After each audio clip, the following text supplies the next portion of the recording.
Perhatian, perhatian. Buah tomat, buah cipukan. Selamat menyaksikan.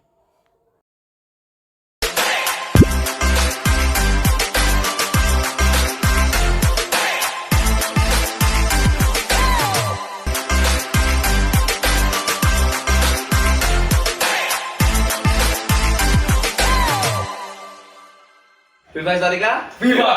Oke, pada kesempatan kali ini kita hadir di dalam forum diskusi yang mengusung konsep baru di salah satu program kerja dari Departemen 1 dari HMP Kelamas, HMP di Universitas Jember.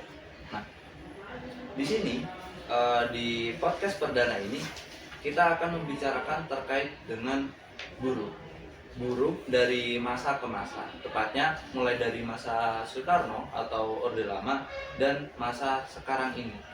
Nah, diskusi terkait dengan buruh ini memang sering kita dengar di forum-forum baik dalam kampus maupun di luar kampus gitu. Nah, untuk membahas terkait dengan Hari Buruh ini, kita sudah menghadirkan dua narasumber atau dua partner sharing kita. Yang pertama di sini ada Mas Haryo dan juga di sini juga ada Mas Febri. Nah, sebelum kita masuk terkait dengan pembahasan Hari Buruh, alangkah lebih baiknya kita perkenalkan terlebih dahulu. Maka dari itu, perkenalkan, nama saya Muhammad Afifah Reza. Saya biasa dikenal dengan Reza.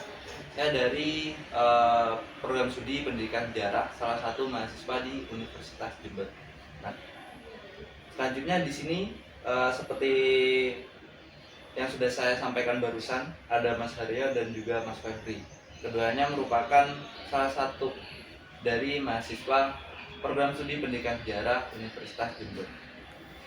Sebelum kita masuk ke dalam pembahasan terkait dengan Hari Buruh ini, bisa nggak diceritakan sedikit terkait dengan kesibukan akhir-akhir ini gitu, dan apa sih yang dilakukan di minggu-minggu bulan ini? Untuk itu pertama mungkin Mas Haryo ingin menjawab. Ya, sebelum itu saya perkenalkan terlebih dahulu. Nama saya Raden Haryo. Saya merupakan mahasiswa dari Prodi Pendidikan Sejarah Universitas Jember, angkatan 23. Saya di sini dikenal aktif dalam perkuliahan di Pendidikan Sejarah, dan saya di sini juga memiliki kesibukan itu merupakan hobi saya sendiri. Yang pertama adalah sering mengedit dan juga suka membaca. Ya, dari dua hal itu menjadi suatu kebiasaan saya di setiap harinya sebagai pengisi dari kesibukan saya itu sendiri. Oleh karena itu, untuk Mas Febri, bagaimana tentang kesibukan Anda sendiri? Ya, untuk kesibukan saya sendiri. Sebelum saya bicara tentang kesibukan saya sendiri, perkenalkan, nama saya Ahmad Budi Wiransyah, bisa dipanggil Febri. Nah, kesibukan saya sehari-hari di bulan-bulan ini ya, yang pertama ya saya mengikuti himpunan mahasiswa. Nah, dari Prodi Pendidikan Sejarah yang disebut Kelamas. Dan juga saya lebih suka aktif di dalam forum perkuliahan ini, dan untuk meningkatkan pengetahuan saya tentang buruh.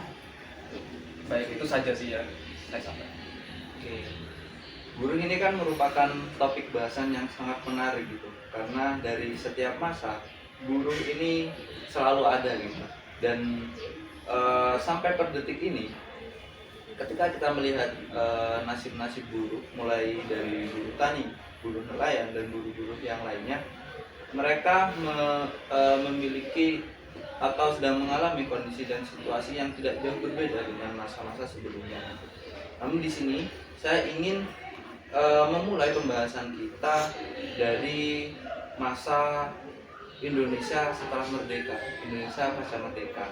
Di tahun 1945 Indonesia mendeklarasikan kemerdekaannya gitu, dan dipimpin oleh presiden pertama, yakni R. Soekarno.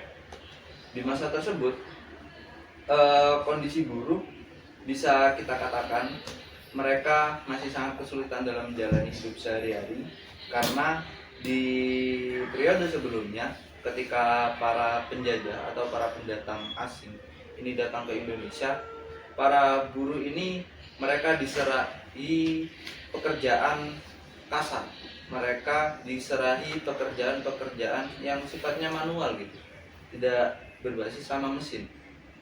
Nah, menurut partner sharing kita di sini, kira-kira sejarah dari buruh sendiri atau latar belakang terkenalnya buruh sendiri itu kira-kira dari mana? Mungkin di sini kita bisa saling berbagi informasi terkait dengan sejarah buruh sendiri. Baik. Saya di sini akan menggarisbawahi dan menjelaskan terkait latar belakang dari buruh itu sendiri. Oke.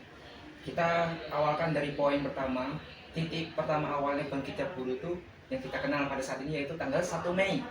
Nah, 1 Mei atau May Day itu terjadi di kota Chicago yang ada di Amerika Serikat pada tahun 1880. Nah, hal tersebut terjadi karena ada tendensius kesenjangan terhadap pekerja yang dimana mereka ini bekerja selama 14 jam dan menuntut untuk bekerja selama 8 jam agar mendapatkan kerja yang lebih manusiawi. Dan itu terjadi di hemat. Dan hal tersebut menjadi tendensi yang sangat struktural dan sangat panas pada kala itu, yang telah terjadinya bom di sekitar hemat dan menewaskan beberapa buruh pekerja saat itu oleh polisi tersebut. Dan hal tersebut melahirkan sebuah tokoh-tokoh nasional buruh yang membangkitkan semangat perjuangan dari para buruh tersebut, bahwasanya hak sebagai buruh itu harus diangkat derajat agar tidak dijadikan sebagai mesin bekerja dengan daya harga yang murah. Jika saya korelasikan sekarang kita kan bahasnya tentang buruh yang di Soekarno pada masa Soekarno Kita sekarang beralih pembahasan karena kita tadi sudah membicarakan terkait dengan buruh di lingkup global yang mana dimulai dari Amerika ya, dari Chicago kalau tidak salah ya. Kita benturkan dengan kondisi Indonesia setelah merdeka. Nah, di situ banyak sekali buruh-buruh yang dulunya bekerja mengikuti para pendatang asing ini, dan setelah Indonesia merdeka mereka kebingungan, mereka mau bekerja tapi bingung mau ikut siapa gitu. Nah, di situ perlu digarisbawahi terlebih dahulu antara ini ya, kadang terdapat penempatan diksi yang kurang tepat terkait dengan definisi dari buruh sendiri. Kadang buruh diartikan sebagai budak, dan tidak jarang juga ada yang mengistilahkan pekerja gitu. Nah, di sini for your information aja, budak ini kan bukanlah seorang buruh. Budak ini merupakan istilahnya itu mereka yang dijualbelikan, mereka yang dianggap sebagai properti atau barang sehingga terdapat hak milik gitu. Sedangkan untuk buruh sendiri, di sini buruh hanyalah seorang pekerja yang mengikuti tuannya dengan upah yang kecil namun dengan jam kerja yang cukup tinggi. Biasanya mereka menggarap pekerjaan yang kasar dan bukan berbasis pada mesin. Jadi mereka melakukannya secara manual dengan tenaga manusia sendiri. Nah, untuk itu kira-kira karena tadi pembahasan kita sampai di masa Indonesia telah merdeka gitu ya, kira-kira kondisi buruh pada masa pemerintahan Soekarno ini kayak gimana sih menurut partner sharing kita? Ya, dari aku dulu. Iya, silakan. Oke. Setahu saya membaca terkait pada masa Orde Lama gitu. Iya. Nah, pada masa Orde Lama itu kan pada saat itu Indonesia masih baru merdeka. Kita lihat dulu bahwasanya untuk sistem perekonomian, politik, dan segi militer itu masih baru lahir. Tidak mungkin yang namanya baru lahir itu langsung sempurna. Kita melihat dulu dari segi militer saja. Kita baru merdeka itu kita dijajah lagi sama bangsa Belanda, yaitu pada tahun 1949, agresi militer kedua yang ada di Yogyakarta. Dan hal itu membuat presiden kita yang pertama, yaitu Presiden Soekarno, berinisiatif untuk memperkuat militer di Indonesia kala itu agar negara Indonesia itu lebih aman. Diamankan dulu negaranya, baru sistem pemerintahan, lalu perekonomiannya. Kalau negara udah hancur, Pak, tidak aman, ya bagaimana mau tenang dalam menjalankan kehidupan di bangsa itu sendiri, ya kan? Betul. Nah, dari situ ada namanya APBN negara. APBN negara ini disuntikan ke sistem militer yang ada di sana agar lebih diperkuat lagi, agar kita lebih aman di negara Indonesia itu sendiri. Itu. Namun penggelontoran dana ke militer ini, menurut dari pembacaan dari literatur saya, bahwasanya militer ini terlalu menggelontorkan dananya tuh terlalu berlebihan. Oh, terlalu banyak gitu ya kalau untuk dialokasikan ke militer. Iya, kita harusnya kan bisa berpikir secara kritis pada pemimpin tersebut, di bahwasanya kita ibaratkan aja 50 ya, 50%. 50% ini seharusnya dijadikan 25% untuk militer, 25% untuk masyarakat sosial. Karena sejatinya masyarakat ini harus merasakan manisnya sebuah negara merdeka, merdeka kala itu. Nah, dan militer ini kita ala-kadarkan aja, tapi dengan strategi yang kita punya pada masa itu. Karena kan kita sebagai bangsa yang sudah terbiasa terjaga, harusnya kita tahu strategi apa yang kita pelajari dari bangsa penjajah agar menjadi negara yang kuat. Ya. Ini memang strategi yang bagus, namun pada faktanya penggelontoran dana ini lebih ke kefokusan pada militer pada kali itu.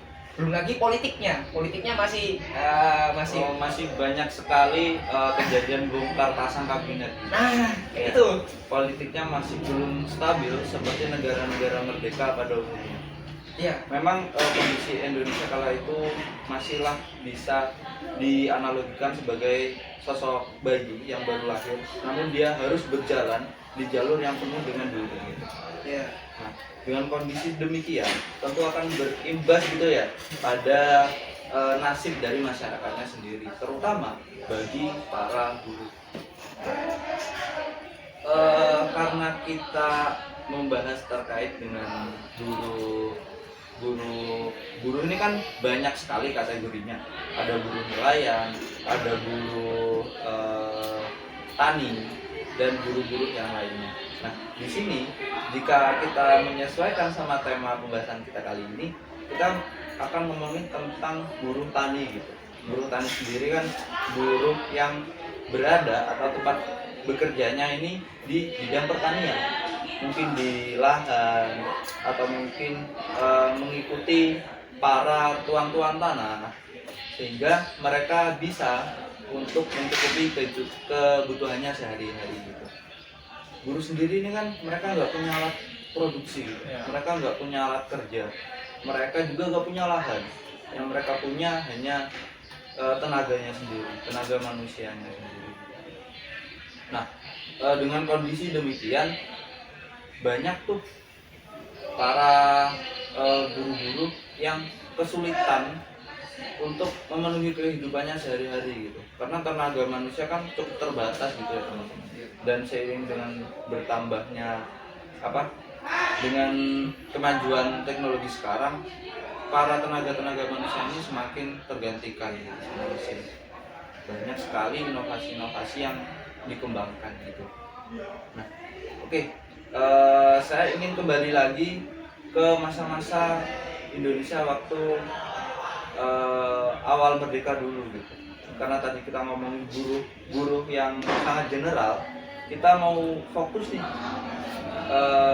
tentang buruh tani. Kira-kira kalau untuk nasib dari buruh tani sendiri di masa Soekarno gimana? Karena dari beberapa sumber yang saya baca, buruh-buruh ini tidak dibiarkan saja gitu. Buruh-buruh ini sempat mendirikan serikat-serikat buruh atau perkumpulan-perkumpulan dari para buruh-buruh sendiri. Nah, itu gimana para pakar? Mungkin ada yang ingin disampaikan dari saya dulu. Wah, yang saya Kayak saya sambil minum. Oh, boleh. Ya, kita acara sampai Mas. Ya. Aku lagi hamil juga ya. Saya ya Mas. Waktu awal masa kemerdekaan Indonesia itu benar kata Mas Haryo tadi, itu sempat ada yang namanya itu penggelontoran dana untuk para pekerja atau untuk masyarakat. Nah, akan tetapi dalam prakteknya sendiri itu mengalami beberapa kendala. Nah, seperti tidak sesuainya pendanaan tersebut tidak tepat sasaran gitu. Nah, itu yang menyebabkan beberapa daerah itu masih belum berkembang di bidang pertanian. Nah, lebih terpusat di daerah Jawa pada saat itu. Oke. Dan juga meskipun terpusat di Jawa untuk pertaniannya itu belum sepenuhnya berkembang dengan baik. Nah, dan juga pemilik tanah itu memiliki tanah itu tanah-tanah yang sangat luas. Jadi untuk yang bekerja di sana itu bukan pemilik tanah tersebut, tapi orang yang dari luar. Nah, seperti petani penggarap. Nah, petani penggarap ini bekerja ya seperti kata sampai tadi itu menggunakan tenaganya sendiri. Dia hanya memiliki modal dari tenaganya sendiri. Nah, dia tidak memiliki tanah, jadi dia bekerja pada orang lain. Jadi masih banyak masyarakat yang berprofesi petani penggarap itu belum merasakan nikmatnya, bisa dibilang nikmatnya merdeka, ya itu menurut saya ya. Nah. Lalu gimana menurut Anda sharing selanjutnya, Mas Haryo? Sebenarnya aku pernah membaca itu pada kala itu Presiden Soekarno pernah membuat kebijakan seperti apa ya, saya ingat tuh land reform. Yang mungkin kawan-kawan sudah pernah dengar kebijakan itu. Apa itu? Kebijakan apa itu? Itu land reform itu sebuah kebijakan yang dimana pemerintah dan Presiden Pak Karno itu sendiri memberikan sebuah modal kepada para petani untuk menggarap lahannya sendiri, memberikan kepemilikan lahan sawah itu diberikan pada petani sepenuhnya agar para petani ini bisa bangkit dan sejahtera, Bisa berdikari gitu ya? Ya, berdikari, dan akhirnya merembet dari land reform ini menjadi berdikari seperti itu. Oh, gitu. Oke. Kalau kita tadi ngomongin buruh di masa Soekarno, buruh tani di masa Soekarno, saya ingin menyinggung sedikit terkait dengan periode selanjutnya gitu, di Orde Baru. Di Orde Baru ini kan sempat terjadi masa kemakmuran gitu. Mungkin teman-teman di sini juga sempat mendengar terkait dengan swasembada beras, di mana Indonesia menjadi pusat yang masuk beras bagi luar Indonesia sendiri. Nah, swasembada beras ini juga terpenuhi karena kebijakan yang diambil oleh Orde Baru yang pada kala itu berfokus di bidang pertanian. Memang banyak kebijakan yang diambil. Namun di sini saya ingin berfokus di kebijakan dalam memakmurkan para petani-petani sendiri.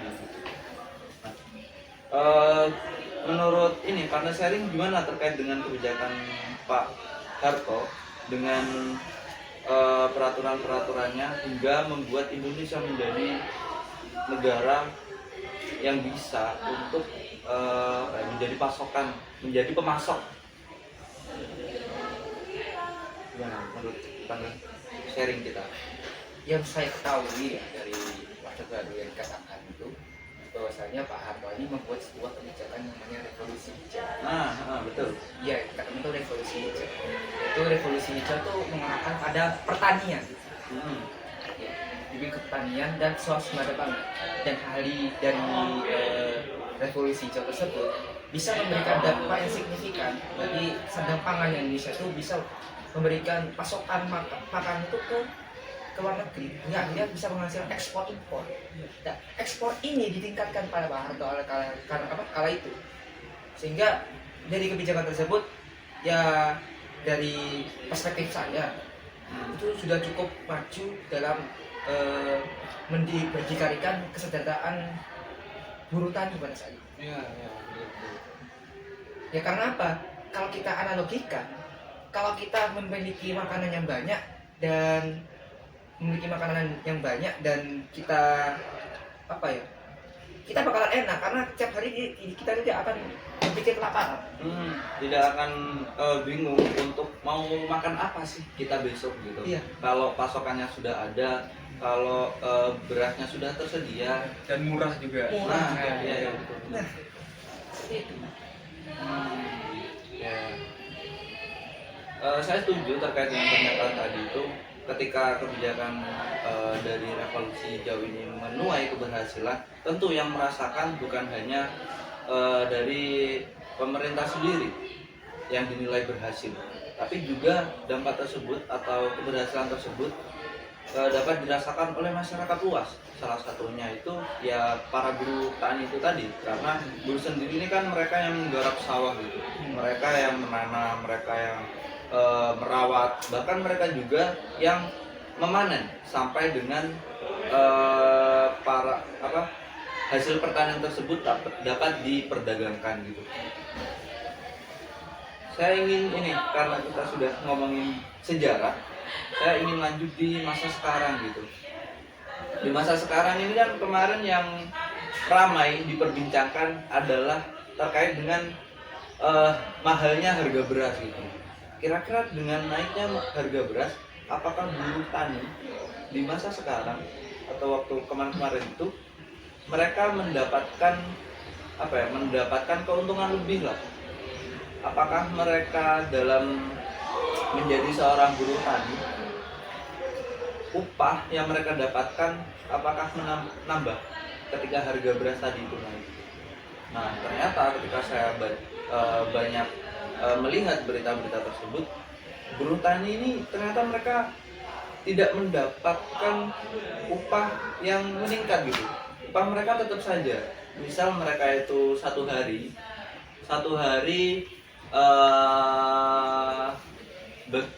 misal mereka itu dipekerjakan untuk memanen cabai, kan kita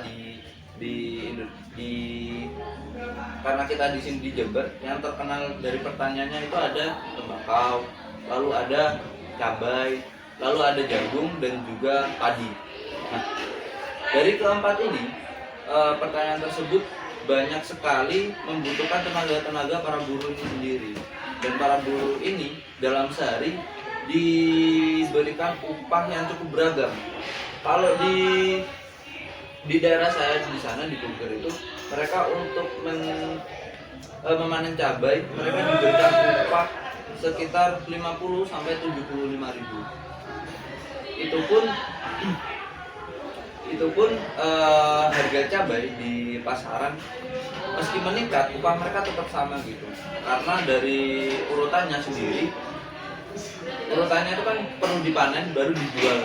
Setelah dijual baru mendapat untung. Nah, untung tadi itulah yang digunakan untuk membayar para buruh-buruh ini tadi. Sehingga mereka ketika bekerja, terkadang mereka nggak mendapatkan upah secara langsung gitu.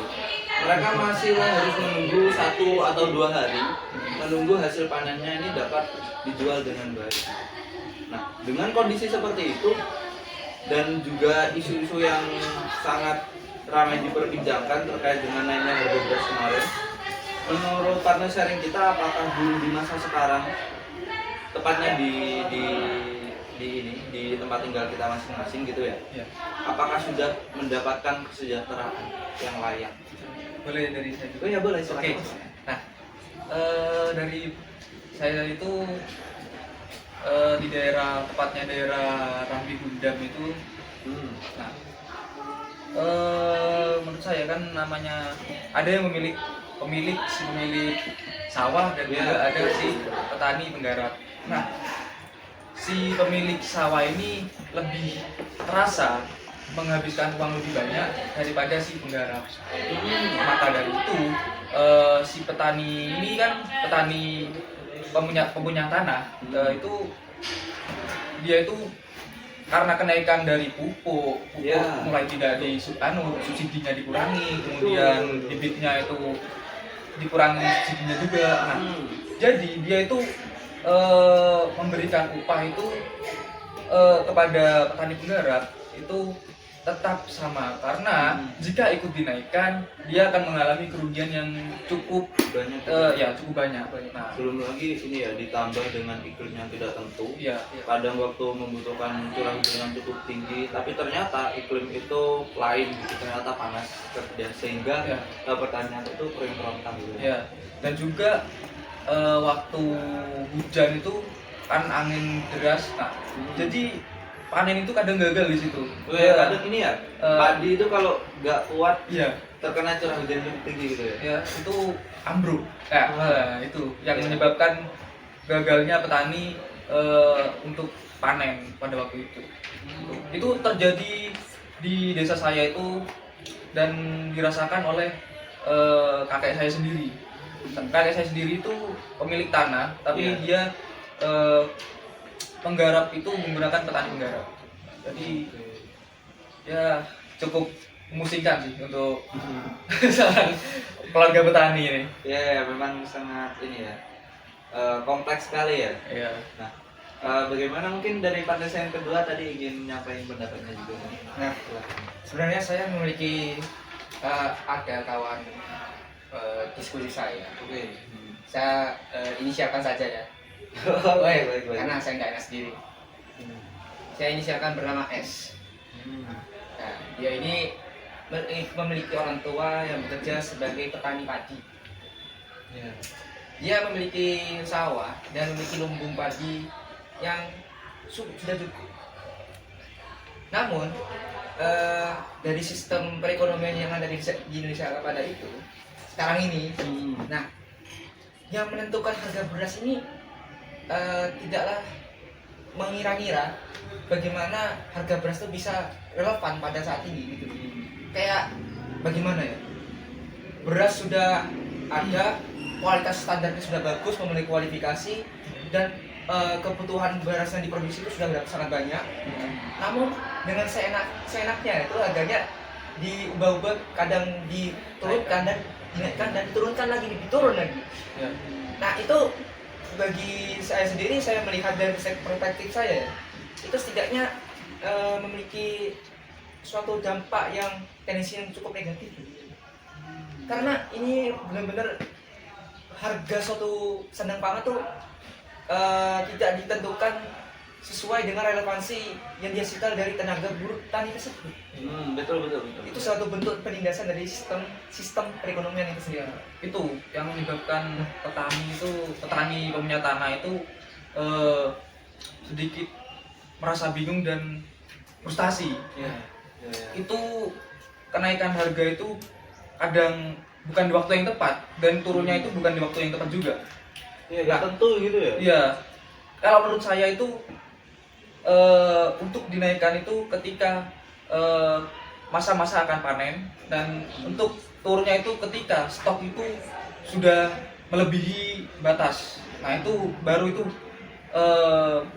bisa dinaikkan. Kalau stok belum bisa diturunkan maksud saya. Nah kalau stok itu tidak terpenuhi, ya itu harganya seharusnya tetap, jangan diubah-ubah biar petani itu tidak mengalami ya yang namanya ya depresi. Ya, Gagal panen gitu. Iya. itu yang membuat Oke. petani pusing. Oke, saya ingin kembali lagi ke para buruh tani itu tadi. Ya. Buruh tani ini kan banyak sekali yang digarap terkait dengan pertanian. Kadang mereka itu disuruh untuk memupuk, kadang mereka itu bahkan disuruh untuk kalau bahasanya itu macul. Iya. Mereka menggunakan alat tani untuk menggeburkan tanah persawahan. Nah, pekerjaan-pekerjaan ini sangat bisa dikata itu random gitu, sehingga para pekerja tani ini mereka harus bisa menyesuaikan waktu dan tenaganya untuk bisa mengambil job-job itu tadi ya. Nah, jika seperti itu, para para buruh tani ini kan bisa dikatakan mereka ini tidak tentu gitu nasibnya. Mereka ini apa ya, masih menunggu pekerjaan atau job-job yang tersedia gitu.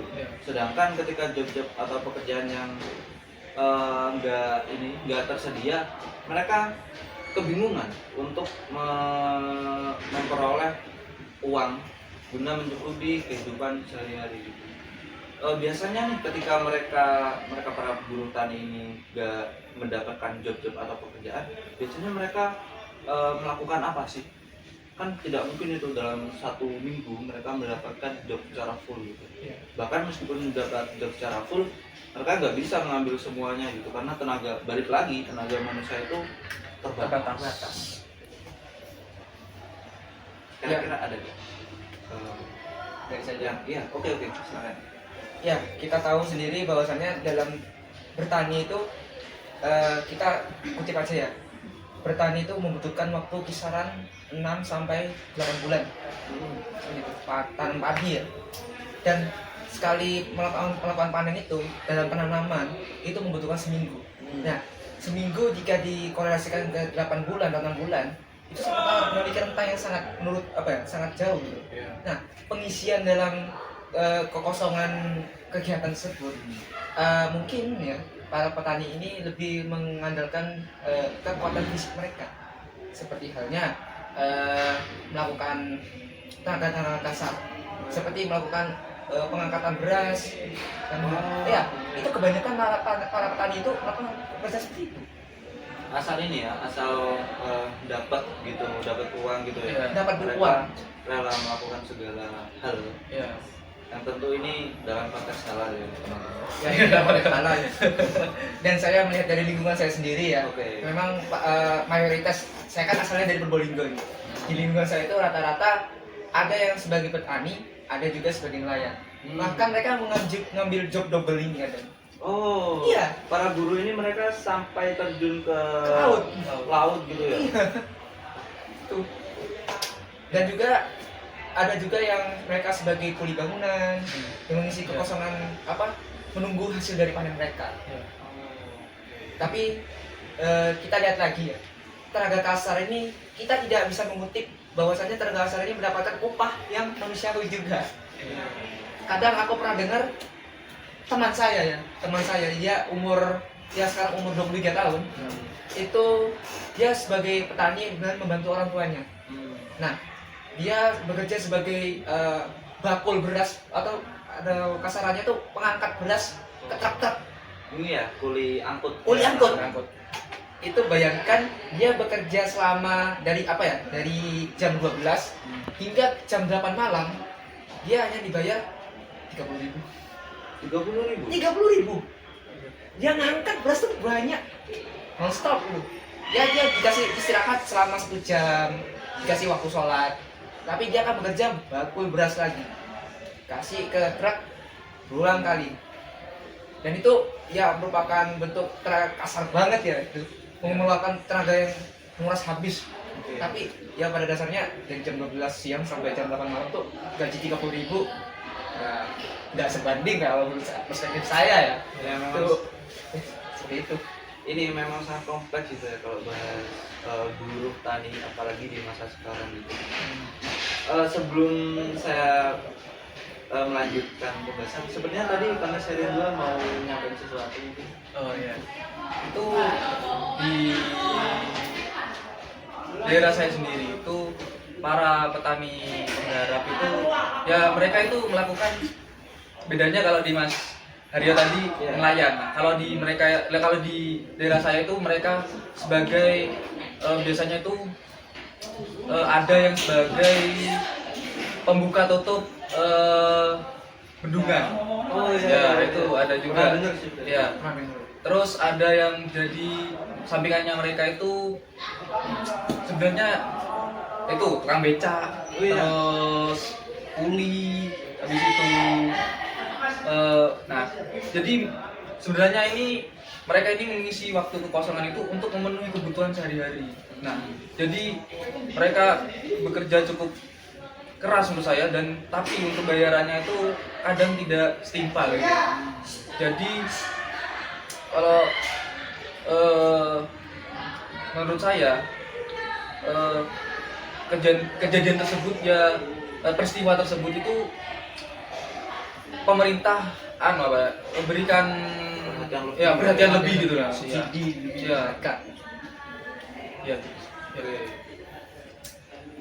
Karena kita sudah membahas terkait dengan sejarah dari buruh sendiri dan kita benturkan dengan kondisi buruh tani di masa sekarang.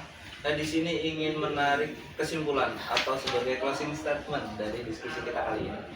Nah, jadi buruh ini di tiap masa memiliki situasi dan kondisi yang sangat dinamis.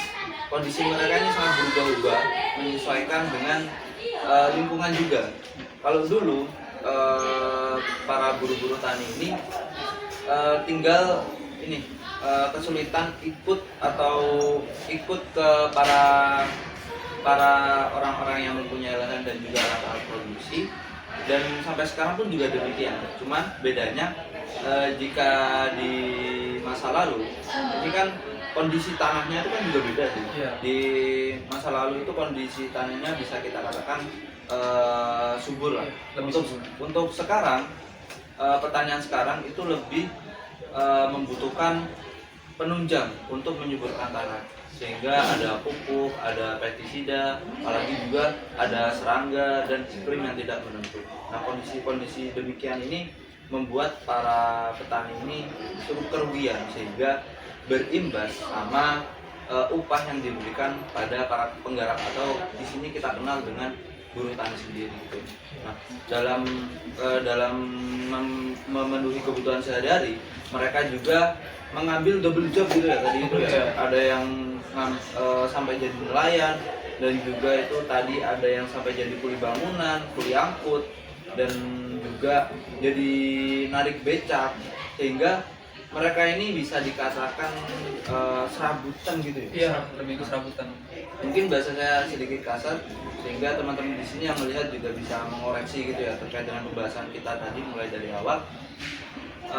Selanjutnya, akhir kata, terima kasih kepada para partner sharing yang sudah bersedia menyempatkan waktunya untuk hadir pada diskusi kita yang bahas terkait dengan buruh tani gitu ya. Iya. Diskusi tadi memang sangat seru gitu ya. Iya. Mungkin bisa kita lanjut di luar forum ini ya. Ya, terima kasih juga Mas sudah mengundang saya dan Mas Aryo. Oke, dan jangan lupa untuk para penonton sekalian, karena ini merupakan podcast perdana, maka akan ada podcast selanjutnya. Nantikan terus update kita selanjutnya.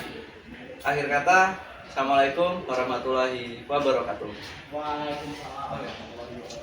Viva Historika, Viva! salam mahasiswa, Salam sejahtera. Oke. Terima kasih telah menyaksikan podcast ini. Jangan lupa like, comment, dan subscribe.